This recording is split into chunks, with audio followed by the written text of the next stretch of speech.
What's up, fellas? So I had a loyal patient supporter off of my last vlog when I was talking about where do I rank as far as on the hierarchy of men and sexual charisma and all that shit. He wanted to know exactly what is sexual charisma and exactly how do you get it.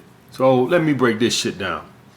All right, guys, like I've explained before, you have, in my opinion, three types of charisma: sexual charisma, entertainment charisma, and friendly charisma. Sexual charisma is the charisma that you have with women. This is going to be the one that allows you to charm women pants off. Now, here's the thing, guys. And I bought that back because a supporter asked me to bring it back. So I bought that here's the thing, guys, out of retirement. But I'll try to keep it to just one or twice a video instead of like every 5 seconds. But anyway, here's the thing, guys. With sexual charisma, you can go two approaches, guys. You got two approaches you can try. Okay? You can try to make her laugh, and you can take that as... Now, the thing with me, when you try to make a woman laugh, I take that more as a friendly charisma. Even though it's not exactly trying to make friends. It's more of a friendly charisma opposed to the sexual charisma. The sexual charisma, guys, is the charisma that causes a woman to respect you. It's a difference to me. Now, guys, ain't none of you motherfuckers funnier than me. In my fucking opinion, I don't even know you motherfuckers, but I find it hard-fetched to believe one of you motherfuckers funnier than me. I done tried the funny route plenty of times, and I done fucked plenty women off of going the funny route. And I am telling you right now that I've always gotten a better response with the masculine frame charisma opposed to the Kevin Hart charisma. Every fucking time. Whenever I try to go that funny route or make a woman laugh, it's always taking more dates, and I don't ever remember getting my dick sucked. I am just telling you, it's something about that masculine frame, seductive frame that causes a woman. She does more. For one, guys, when you doing that Kevin Hart route, trying to be a comedian and shit, and let's just take the testing this shit out of it. It's almost like you being a try-hard. And so it's almost like validating a little bit because you basically being her entertainer for the night. So by y'all guys know what happens when you validate women. When they feel validation and basically they know you like them. Y'all guys know how women act when they know you like them. They play hard to get.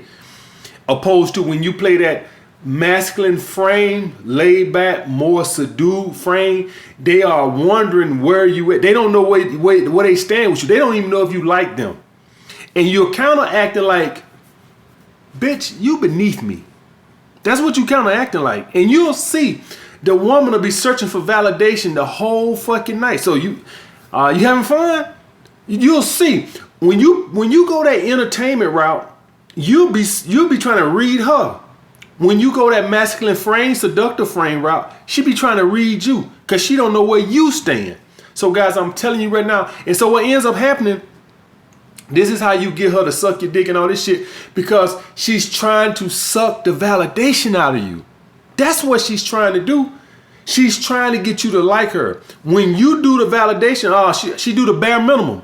You might get the ass by the 5th date because she knows where you stand. So this is what happens, guys, when you try to go the Kevin Hart route opposed to the masculine frame seductive route. What ends up happening is, since she knows where she stands with you, she'll put you on the back burner because she knows you like her, and she'll be giving more of her attention to this guy that's more of a challenge. Do y'all guys grasp that?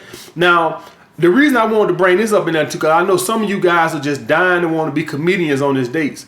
And you can. I fuck women being funny on these dates. I won't lie to you. I have.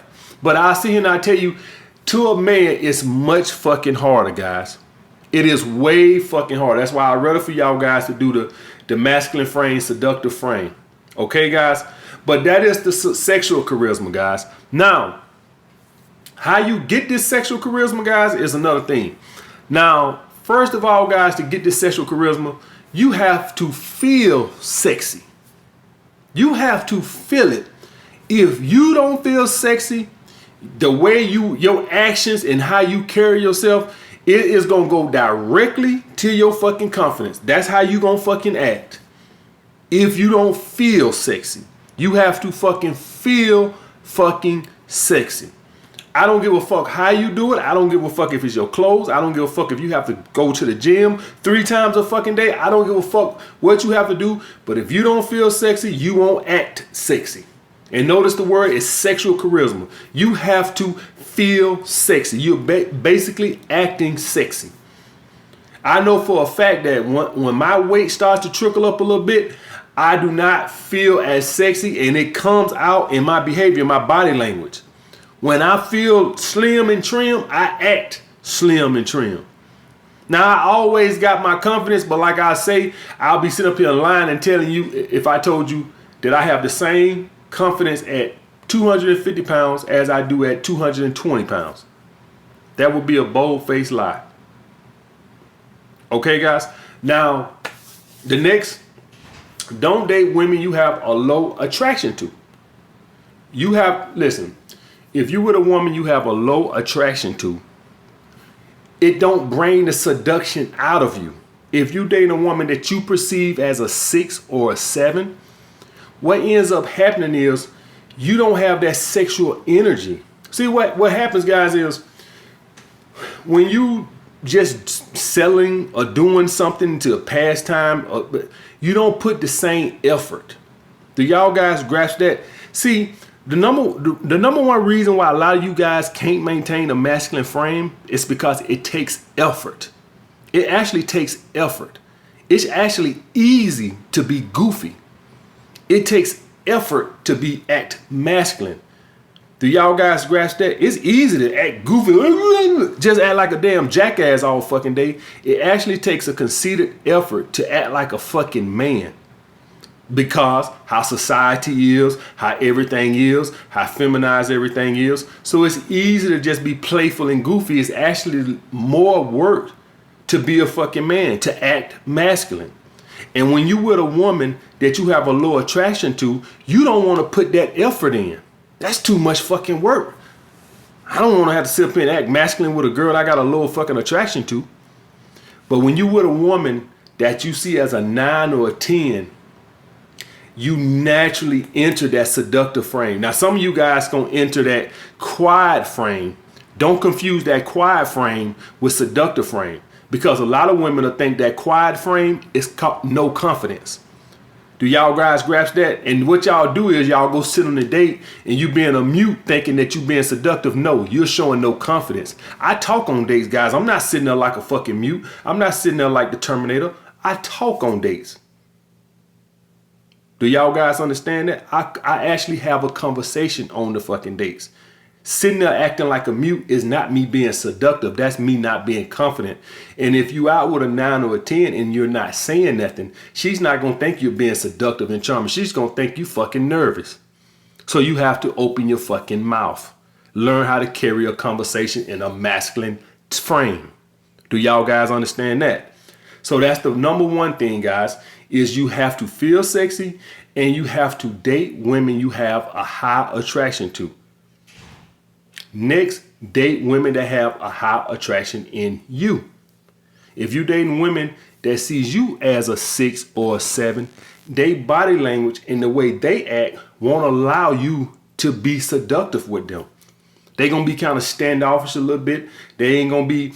the whole conversation and everything, the whole interaction is going to feel like you out with a girl that views you as a 6 or a 7. Now, that's fine and things like that, because for a first date, if a woman sees you as a 6 or a 7, that's fine. I listen, because I believe that you can raise it, 1 or 2 levels on the first date. So if you go out with a woman that sees you as a 6 on the first date, I see nothing wrong with that, because if you do everything right, by the end of that first date, it can easily be an 8 if you do everything right.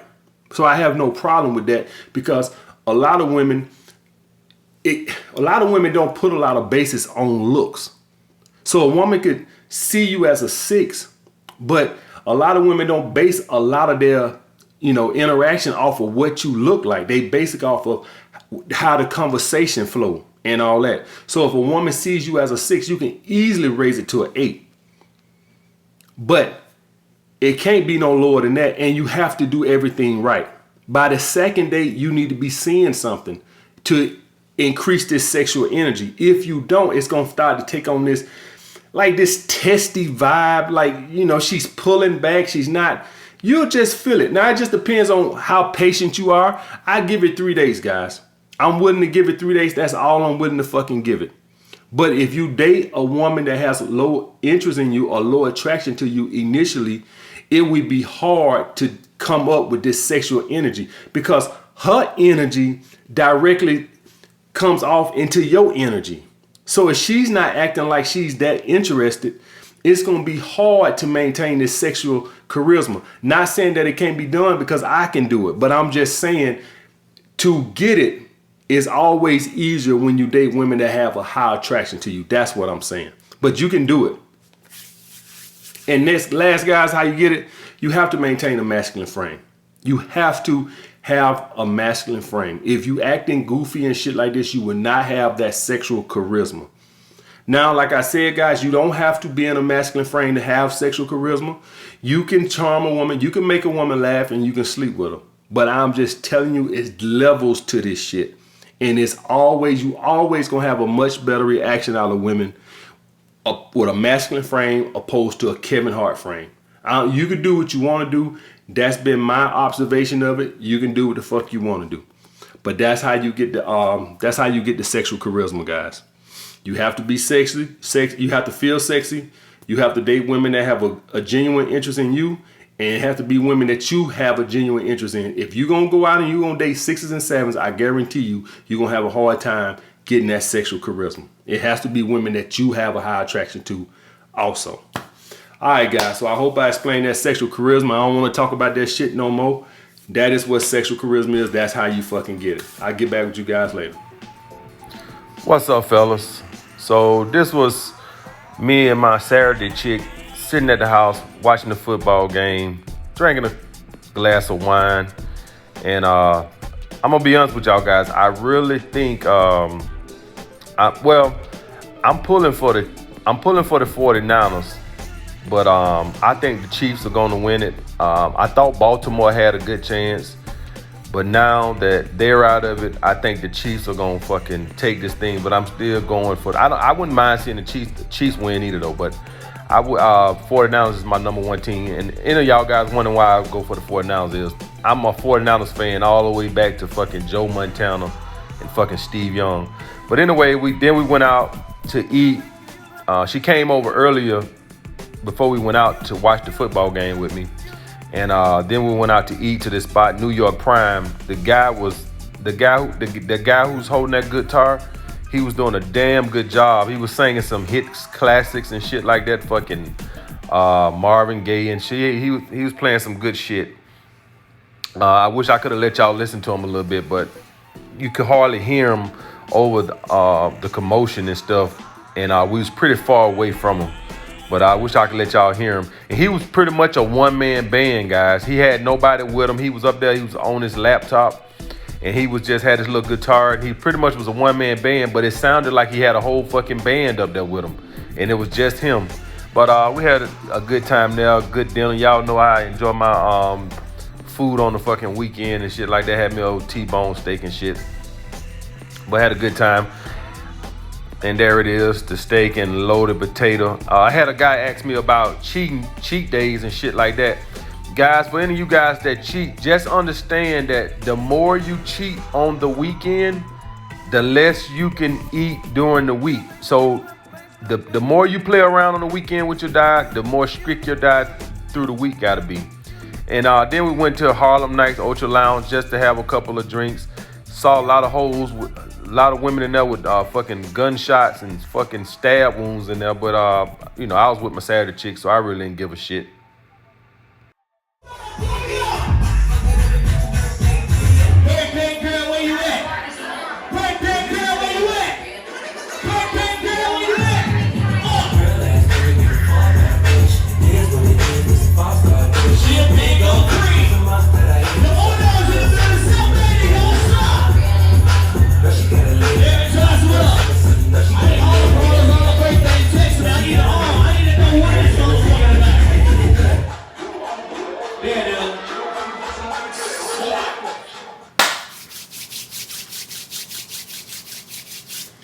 What's up, fellas? So I had a loyal patron supporter that wanted to know how to be a good boss. Alright, I love these fucking patron fucking questions, guys. I just literally, man, I just think it's too much validation to be making all those videos all the time about women. To me, they ain't even much that goddamn important that fucking 10 videos a week about fucking women. Like they ain't that fucking important, man. I look at all those videos I got now on YouTube and I'm like, how the hell I made all these videos talking about some goddamn women? Don't make no goddamn sense. But anyway, love this question here, guys, on how to be a boss. A lot of you guys who might just be finding me and shit like this might not know that I had me a security company in New York and shit, and it was pretty fucking successful. I'm down in Atlanta now, but so I got a lot of experience with being a fucking boss. So first off, guys, the number one rule to being a good boss is do not micromanage motherfucking people. If you gonna give somebody a job, the last thing, when I started as a bouncer in the city, guys, I literally had a manager that wanted me to stand a fucking certain way. He wanted me to stand not with my hands down by my side, but he wanted me to stand with my hands folded like this across, or he wanted me to have my hands interlocked like this in front of me. Micromanaging like a motherfucker. For any of you guys say, well, maybe that was the procedure. I worked plenty of clubs in the fucking city and nobody else cared about how I fucking stand but that fucking jackass. So guys, do not be a fucking micromanager. It is annoying.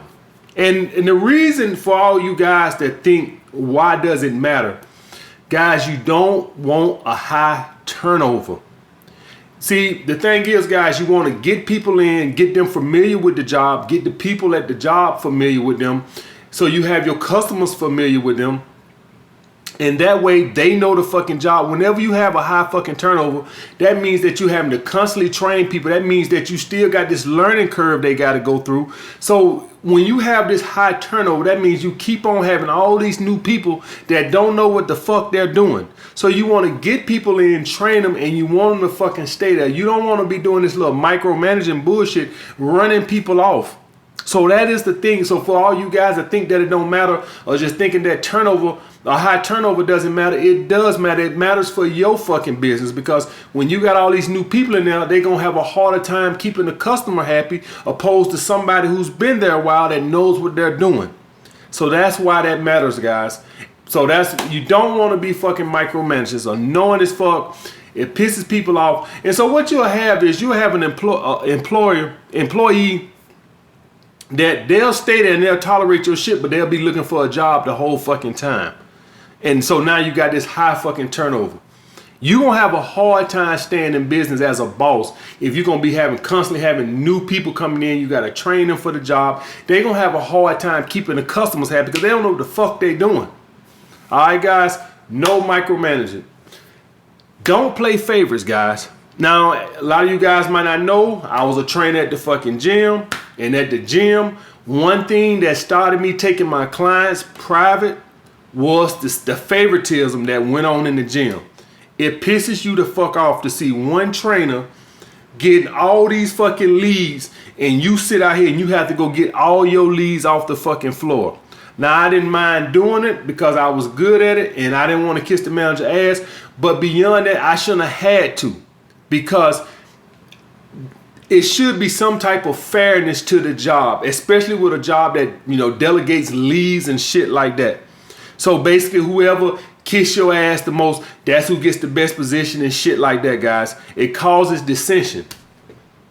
All right, and if any of y'all guys, you're gonna have like a little mutiny on your hand. So what happens is you have employees in there trying to figure out what's best for. They don't give a damn about the job. They only care about themselves at that point when you play favorites like that. So what ends up happening at a lot of gyms, guys, is you have a lot of fucking trainers that taking all their clients private that probably wouldn't do it if they was just more fair with the leads. It makes you kind of be in this fend for yourself kind of like attitude, to where you just don't even care about the fucking job. You just care about yourself because they don't care nothing about you. So do not play favorites, guys. Do not let one person be able to come in 30 minutes late every fucking day, but then everybody else got to be on time. Everybody got to be on fucking time. Next, guys, don't play with the employees. From my experience, guys, whenever you play with anybody, pretty much, most people are going to take it for weakness. That's been my experience with that. I've tried to be the cool boss, and it's always backfired on me. What I've learned is I cannot play with my employees. It's, how you doing, Jamal? How you doing, Tyrone? Or whatever. And keep it moving. I can speak. I don't have to be a fucking jackass. I don't have to ignore them. I don't have to treat them like shit. But what I've learned is I can't, kick the shit with them. That's what I fucking learned. If you do, I guarantee you, when you ask them to do something, they gonna question you on it. When you don't play with them, when you tell them to do something, they just go do it. When you play with them, is can I go do that? Can I go over there? When you don't play with them, you tell them something, they go do it. That's the respect you need. You cannot play with your fucking employees. In my opinion, guys, you can't play with your fucking kids. In my fucking opinion. All right, this don't mean you got to be a mean tyrant running around beating your kids with sticks all day. That's not what the fuck I said. You can be a good parent, but you can't play with them. Now, when I say play with them, I don't mean you can't go out there and shoot basketball with them or throw a football with them. That's not what I mean. I mean play with them like you they homeboy and shit like that. You can go out there and play sports and shit like that. But when I mean play with them, like when you just like one of the kids and shit like that. When you do that, I guarantee you what you're gonna end up having, you're gonna have a fucking tantrum in the fucking store or some shit like that. That's what ends up happening. You have to be the fucking parent and they have to be the fucking child. You have to be the employer and they have to be the employee. You have to draw that line and don't cross it. If you do, you're gonna have issues on your fucking hand. I guarantee you guys.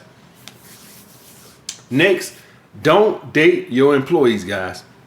For one, we living in this Me Too era, guys, where women don't want to be held accountable for their actions. So basically, guys, let me tell y'all guys, so let me get on this for a second.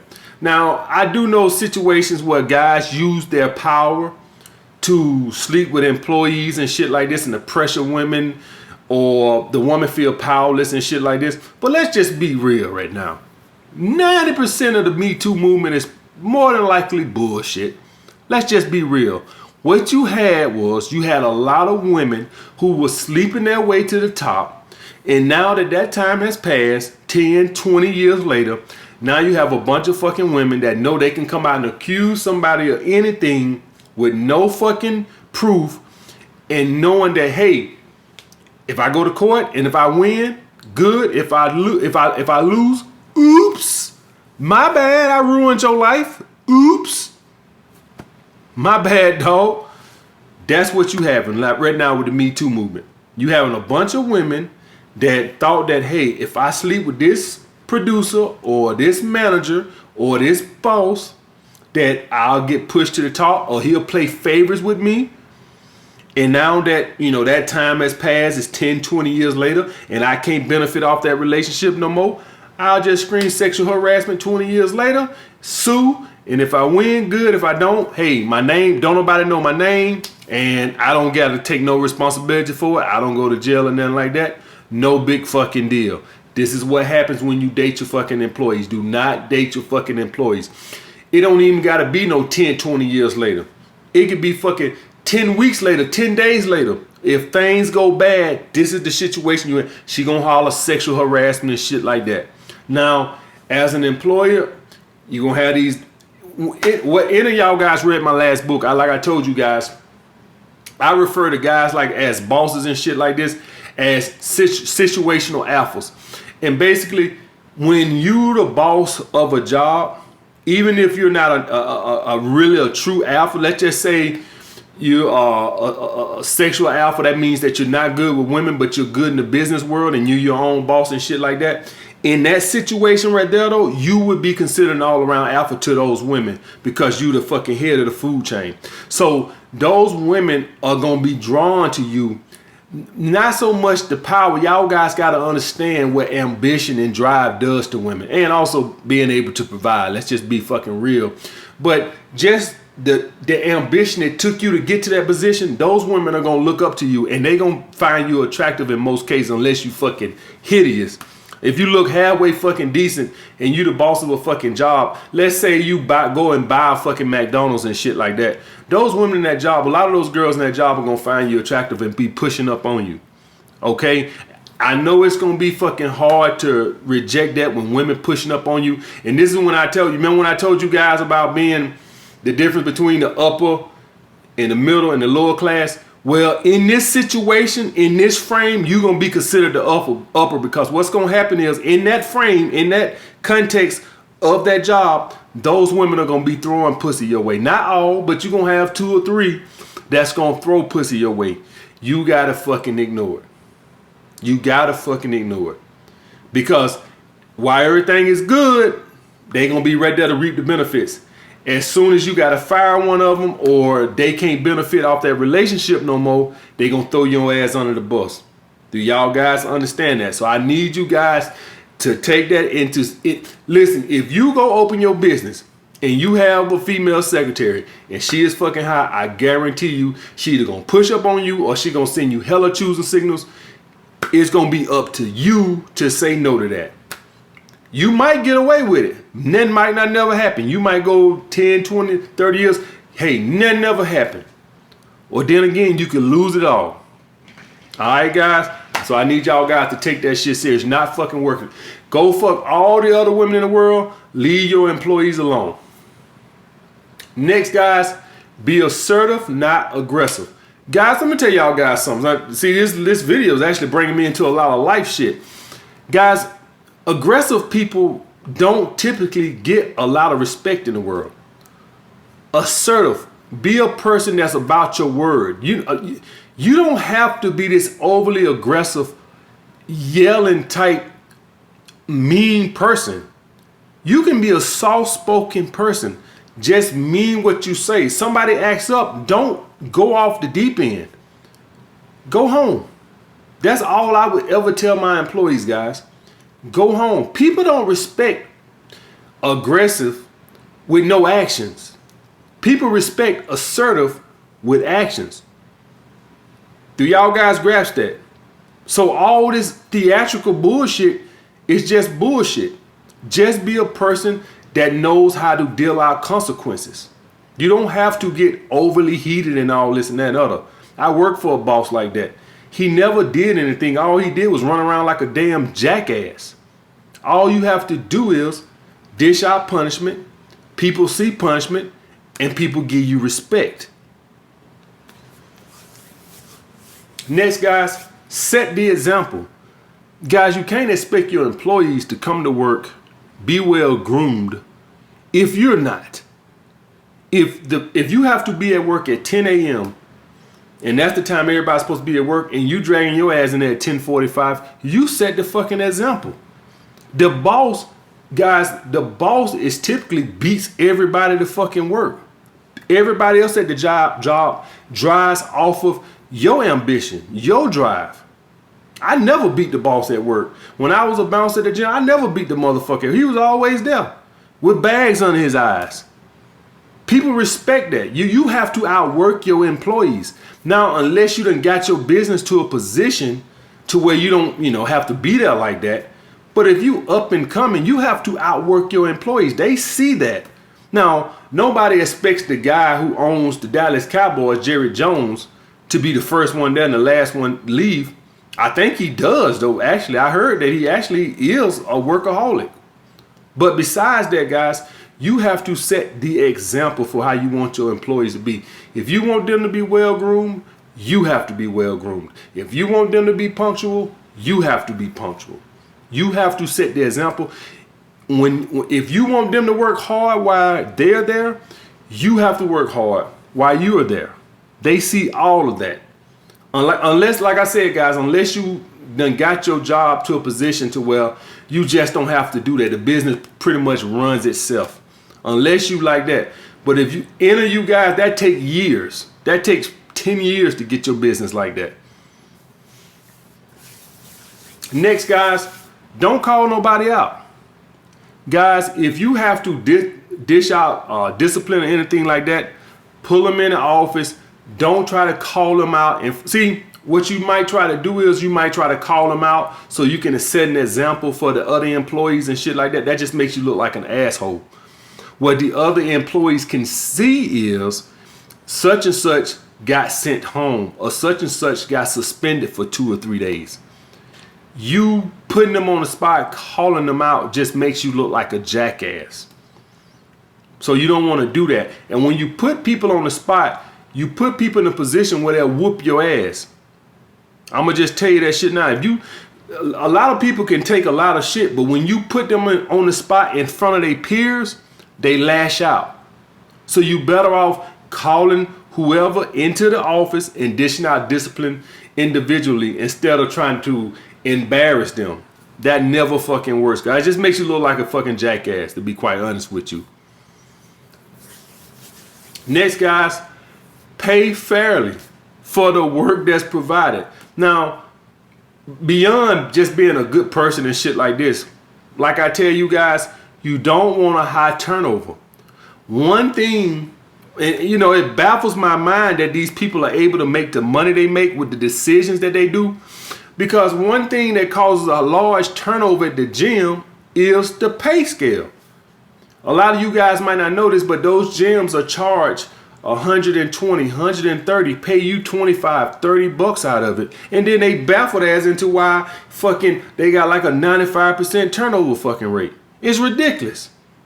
You'll be much better off, guys, if you paid a fair wage, keeping your fucking employees that you have instead of having a job where you got this high turnover because you don't pay shit. I never got that aspect of business where people underpay their employees and they got this high fucking turnover. Now, it ain't nothing wrong if you don't pay great if the job ain't about shit. Like McDonald's is an easy, you know, job where they can bring somebody in and it takes 20 minutes to 30 minutes to train. So that's not no big fucking deal. But some jobs require 3 to 6 months before you even be decently good at it. Like a trainer at the gym, it takes a while before you even learn how to fucking program. That's why they have such a fucking high turnover rate. They ain't paying shit, but the job actually requires some fucking skill. It's mind-boggling how they run gyms. Mind-boggling. But pay a fair wage, guys. That way you don't have this high fucking turnover. I had no fucking turnover. I paid a fair wage for the job. Last, guys, don't be friends with your fucking employees. Now, this is different than the don't play around with them, because you could technically be friends with somebody, or you technically play around with somebody but not be friends with them. You'll see some bosses that are actually like friends with their employee. The issue with this, guys, is as a boss, you want to be able to make tough decisions, and you have to understand that at the end of the day, it's about the bottom line. And at the end of the day, if the business is not making the money that you wanted to make, you might have to make cuts. Your judgment is going to be clouded when you're friends with your employees. So you want to be in a position to where you can make the tough choices if it come to. Any of y'all guys watch football, you see how Jerry Jones didn't want to let his coach go. I can't think of his goddamn name right now, but I can't think of what they call him, Coach Clapp. Skip Bates call that motherfucker Coach Clapp. I can't think of his name right now, but Jeff Jerry, I can't think of his fucking name. But anyway, he kept this man on for years longer than he's supposed to because he thought of the guy as a son. You can't do business that way. And if you go and hire somebody and then you best friends with them and they like a brother to you, but then they ain't doing a good job, this is why you ain't supposed to, you know, do business with your family and shit like that, or go into business with your family. Because when you cloud that line and people are not doing a good job, it makes it tough for you to make these tough decisions. So if it's me, I don't go into business with no friends and I don't go into business with no family members. I want to do business. Period. So if I need to let somebody go or they not performing the way I want them to perform, I have no issues with letting them go, because I do business, not friendships, guys. All right, that's how I always maintain it, and I suggest you guys do the same. I don't do that friend shit. All right, guys. So those are some ways to be a good fucking boss, guys. Keep more purpose questions coming, guys. You know, I don't mind talking about sexual charisma and all this other bullshit. But at this point, guys, I want y'all guys to be like really on you. It's 2020. It's 2020. I want all you guys, especially guys who've been over here following my boy Soul Monger came over here and he said, hey man, been on the videos. I'm on my purpose and shit. That's the shit I like to hear, man. I want to hear some fucking grinding, man. I appreciate y'all guys supporting me, but I want y'all guys on the fucking grind. I enjoy these videos way more than making the women videos, even though I know the women videos get way more views. Listen, I'm already straight, so I don't really fucking care. The main thing I want you guys is I want you guys bettering yourself. That means way more to me than you sleeping with more women, personally. All right, so keep the purpose questions coming, guys. I love making these type of videos. All right, I'll get back with you guys later.